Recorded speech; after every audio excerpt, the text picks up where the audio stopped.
नमस्कार, मैं हूं आपके साथ नम्रता शर्मा।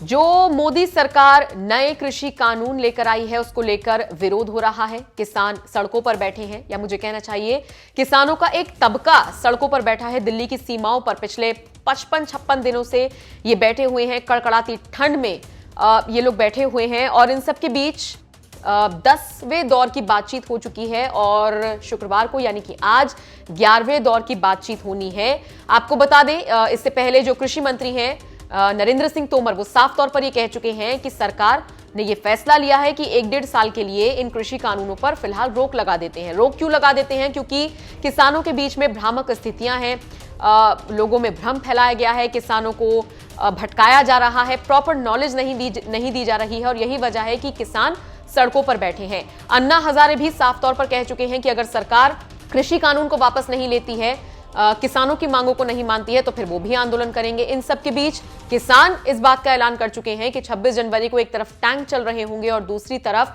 वो अपना ट्रैक्टर मार्च निकालेंगे। तो सरकार के लिए किसान इस वक्त बड़ी चुनौती बने हुए हैं, इसीलिए सरकार थोड़ी सी बैकफुट पर आती हुई नजर आ रही है। पहले 1-1.5 साल के लिए रोक लगाने की बात कही, लेकिन किसानों ने यह कहा कि हम इस पर बैठक करेंगे, मंथन करेंगे और फिर 22 जनवरी को यानी कि शुक्रवार को आपको जवाब दे देंगे बैठक करने के बाद। इस बीच खबर यह भी आई कि किसानों ने मना कर दिया है। किसानों ने कहा कि हम इस जो आपने फैसला सुनाया हम इसको नहीं मानते। 1-1.5 साल के बीच आप हमारा धरना तो खत्म हो जाएगा, हम चले जाएंगे, उसके बाद आप फिर 1-1.5 साल बाद लागू कर देंगे।